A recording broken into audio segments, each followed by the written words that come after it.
The Gospel according to Matthew, chapter 24. Jesus left the temple and was walking away when his disciples came up to him to call his attention to its buildings. "Do you see all these things?" he asked. "Truly I tell you, not one stone here will be left on another.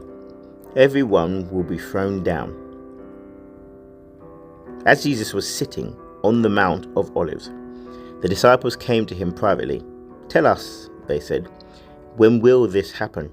And what will be the sign of your coming and of the end of the age?" Jesus answered, "Watch out that no one deceives you, for many will come in my name, claiming I am the Messiah, and will deceive many. You will hear of wars and rumors of wars, but see to it that you are not alarmed.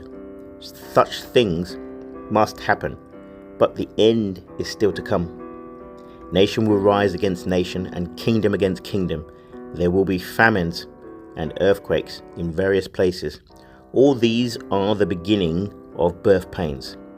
Then you will be handed over to be persecuted and put to death, and you will be hated by all nations because of me.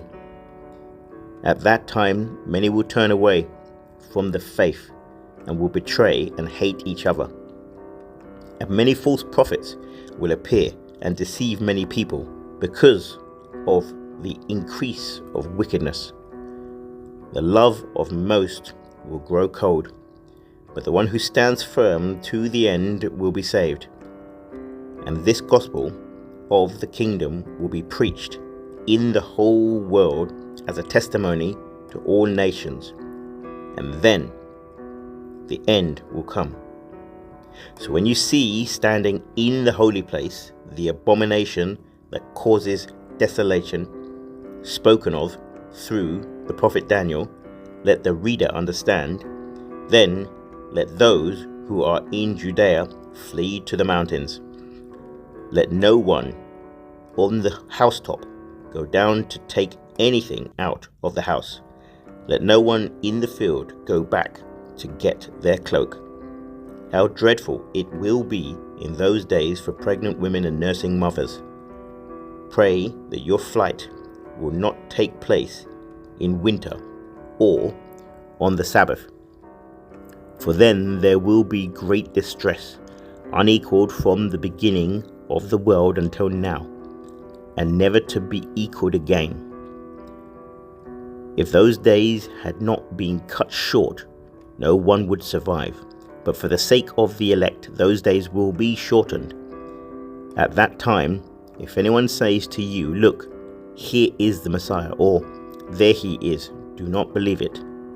For false messiahs and false prophets will appear and perform great signs and wonders to deceive, if possible, even the elect. See, I have told you in advance. So, if anyone tells you, 'There he is, out in the desert,' do not go out, or 'Here he is, in the inner rooms,' do not believe it. For as lightning that comes from the east is visible even in the west, so will be the coming of the Son of Man. Wherever there is a carcass, there vultures will gather. Immediately after the distress of those days, the sun will be darkened, and the moon will not give its light. The stars will fall from the sky, and the heavenly bodies will be shaken.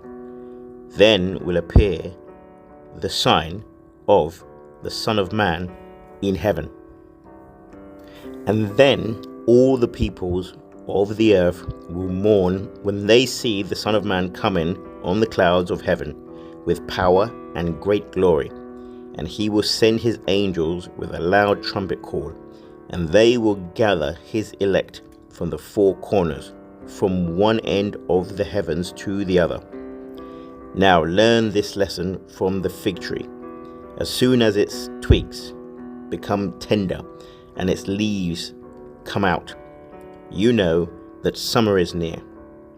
Even so, when you see all these things, you know that it is near, right at the door. Truly I tell you, this generation will certainly not pass away until all these things have happened. Heaven and earth will pass away, but my words will never pass away. But about that day or hour no one knows, not even the angels in heaven, nor the Son, but only the Father. As it was in the days of Noah, so it will be at the coming of the Son of Man. For in the days before the flood, people were eating and drinking, marrying and giving in marriage, up to the day Noah entered the ark. And they knew nothing about what would happen until the flood came and took them all away. That is how it will be at the coming of the Son of Man. 2 men will be in the field. One will be taken and the other left. 2 women will be grinding with a handmill. One will be taken and the other left. Therefore keep watch, because you do not know on what day your Lord will come. But understand this: if the owner of the house had known at what time of night the thief was coming, he would have kept watch and would not have let his house be broken into. So you also must be ready, because the Son of Man will come at an hour when you do not expect it. Who then is the faithful and wise servant, whom the master has put in charge of the servants in his household, to give them their food at the proper time? It will be good for that servant whose master finds him doing so when he returns. Truly I tell you, he will put him in charge of all his possessions. But suppose that servant is wicked and says to himself, my master is staying away a long time, and he then begins to beat his fellow servants and to eat and drink with drunkards. The master of that servant will come on a day when he does not expect him, and at an hour he is not aware of. He will cut him to pieces and assign him a place with the hypocrites, where there will be weeping and gnashing of teeth.